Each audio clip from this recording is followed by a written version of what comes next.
Lectura del Santo Evangelio según San Juan.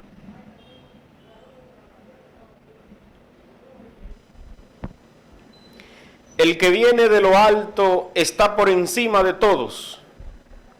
El que es de la tierra es de la tierra y habla de la tierra.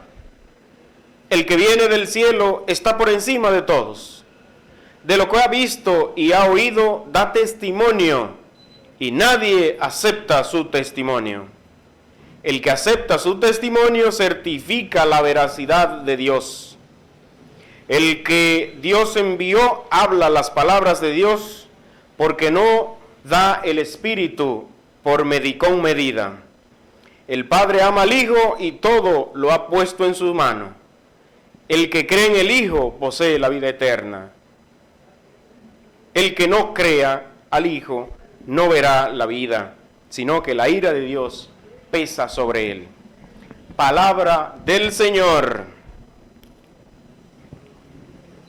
Pues en este momento, hermanos y hermanas, reflexionamos un poquito sobre las lecturas que el Señor nos regala. Estamos ya en la segunda semana de Pascua, y en todo este tiempo de la Pascua nos viene instruyendo la Iglesia con los Hechos de los Apóstoles, este libro hermosísimo de los Hechos de los Apóstoles, y también esta lectura que estamos escuchando ininterrumpida del Evangelio según San Juan, el Evangelio de Juan.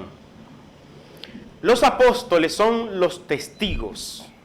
La palabra testimonio tiene que ver mucho con testigo, o también con el martirio. El mártir es el testigo.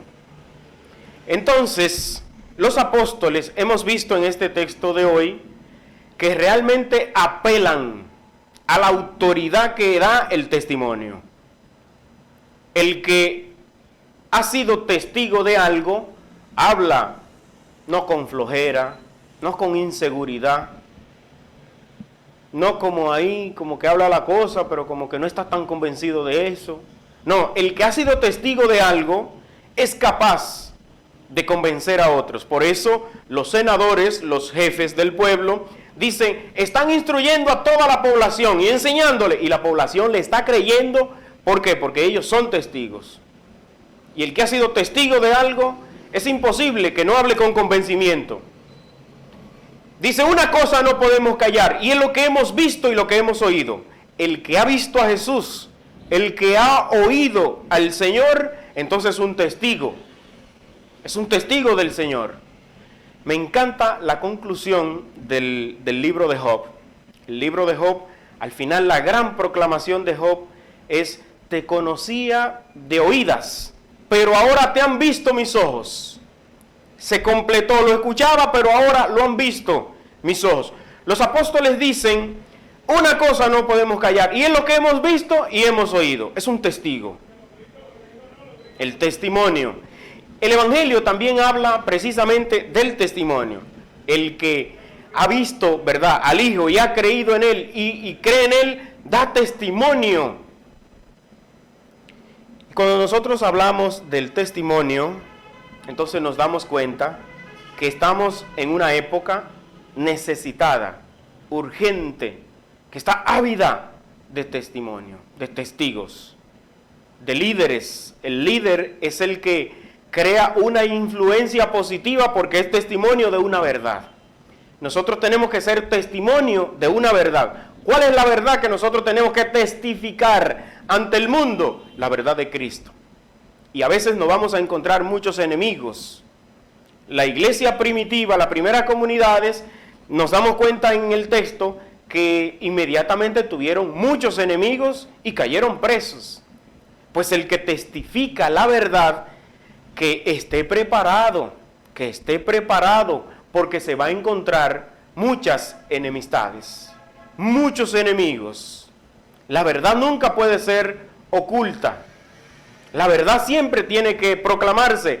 Los apóstoles hablaron de la verdad, ya sea en la cárcel, ya sea en la calle, ya sea en el templo de Jerusalén, abiertamente. Y asimismo nosotros conocemos personas que ciertamente siempre dicen la verdad, siempre hablan del testimonio de Cristo. Yo conozco personas así.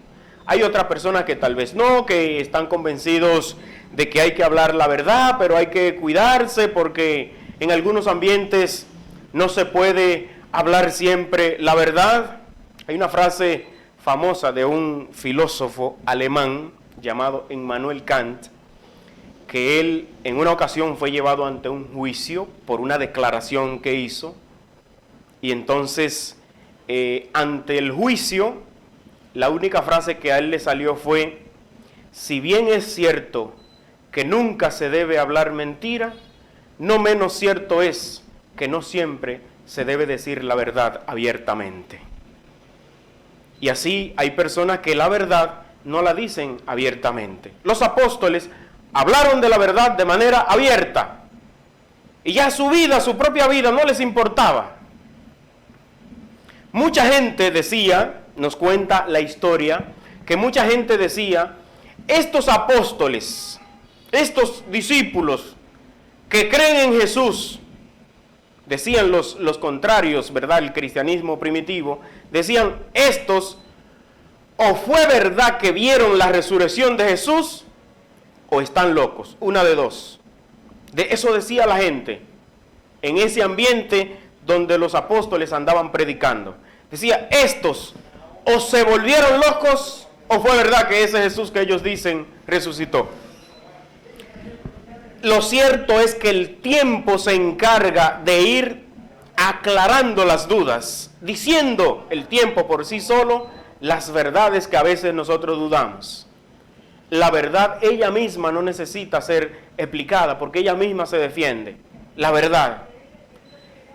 Lo cierto es que cuando fue pasando el tiempo, entonces la gente empezó a decir: no, los apóstoles no estaban locos.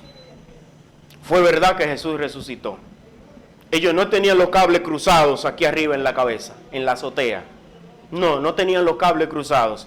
Es verdad que vivieron una resurrección.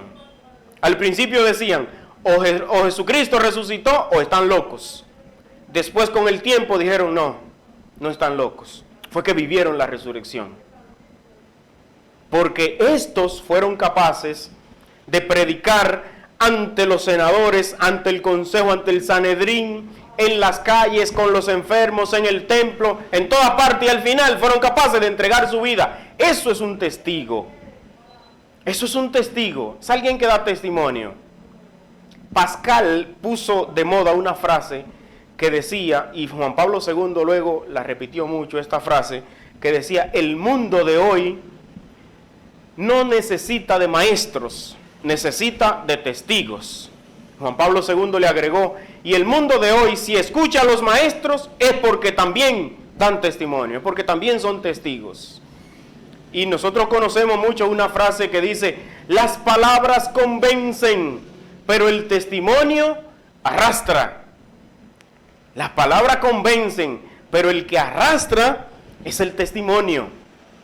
Pues este día que el Señor nos llama a reflexionar sobre el testimonio de los apóstoles, también nosotros, ¿verdad?, reflexionamos sobre el testimonio de la iglesia, el testimonio nuestro como cristianos.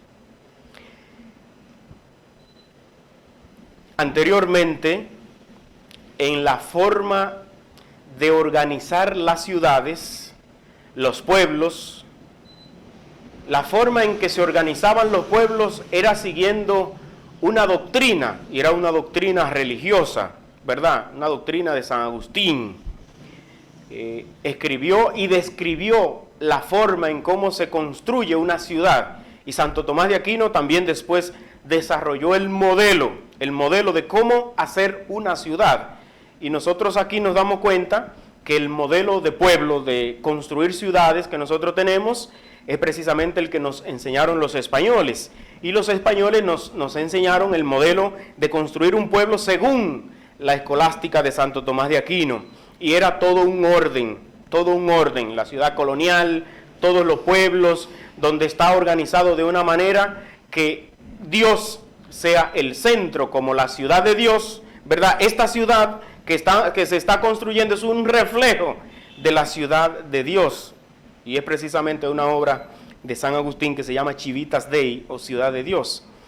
Y entonces, ¿por qué saco esto a colación? Porque una de la visión era que en el centro del pueblo tenía que estar lo más alto posible el campanario de la iglesia. La iglesia tenía que resaltar en altura, por encima de los edificios, y que el campanario sea la referencia visual y también auditiva del pueblo. O sea que cuando esas campanas sonaban, tintán, tintán, tintán, todo el mundo tenía que darse cuenta que o había un ángelus, o empezaba la misa, o era una hora de oración.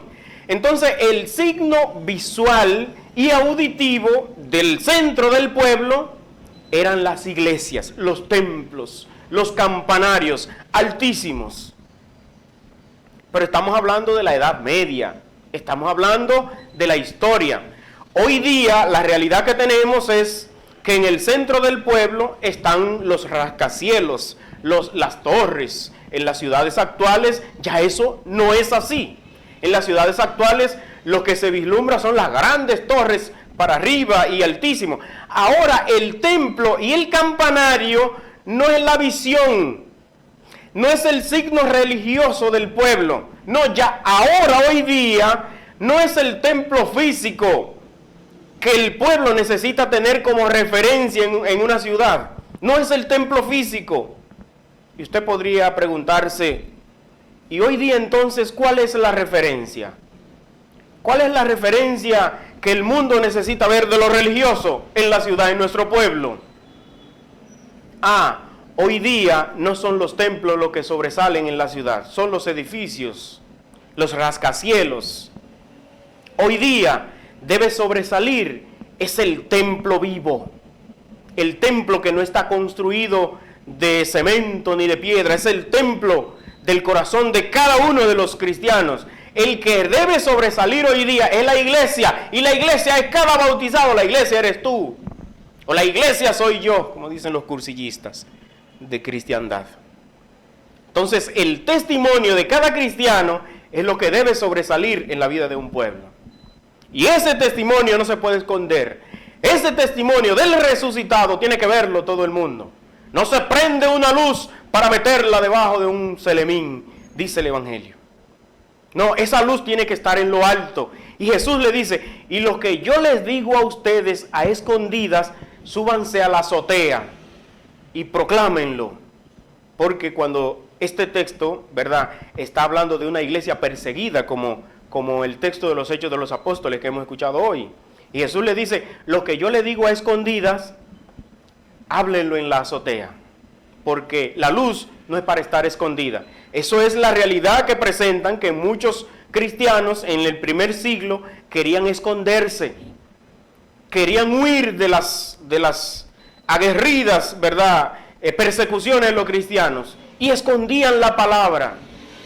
Y Jesús dice, no, lo que yo le digo a escondidas, proclámenlo en la azotea, porque la verdad al final siempre tiene que salir a la luz. La verdad siempre va a salir a la luz. La verdad del resucitado, del Evangelio, siempre va a salir a la luz. Pues hoy el Señor nos manda a reflexionar, hermanos y hermanas, sobre el tema del testimonio. Ser testigos de la verdad es vivir entre los hermanos, haciéndoles saber que yo soy un templo donde habita el resucitado. A todos los hermanos, pues pidamos a Dios que en este día nos permita, que en este tiempo de la Pascua nos permita ser esos testigos de la resurrección. En estos días de desesperación, de miedo, de angustia, en estos días de aburrimiento, en estos días de intranquilidad, de inseguridad, y es una inseguridad, ¿verdad?, aplastante, impotente, porque el ser humano cuando está inseguro, la reacción psicológica del ser humano inseguro es salir corriendo. Si no, las emigraciones son en busca de seguridad. Todo el que emigra es en busca de seguridad. Todo el que se va de este país a otro país es en busca de seguridad. Seguridad económica, seguridad, qué sé yo, social o no sé. Pero las emigraciones es en busca de seguridad y hasta los animales cumplen esta ley. Pero en este tiempo es un tiempo de impotencia, porque ante la inseguridad lo menos que la gente piensa es en emigrar. ¿Por qué? ¿Para dónde? ¿Para dónde?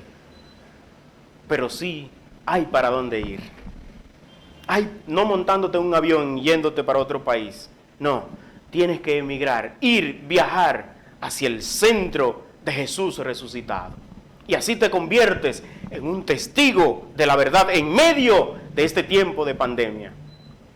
Y viajando hacia el centro del corazón del resucitado, pues entonces vas a llevar mucha alegría. Mucha gente te lo va a encontrar muy triste por ahí y diciendo, ay, yo no sé qué va a pasar y tengo mucho miedo, estoy como asustado, se me mete en uno pánico, no puedo morir, no puedo dormir, estoy desesperado. Te va a encontrar mucha gente, pero ya tú viajaste, buscaste la seguridad en el centro, en el corazón de Cristo, y tú puedes despertar la alegría, puedes resucitar.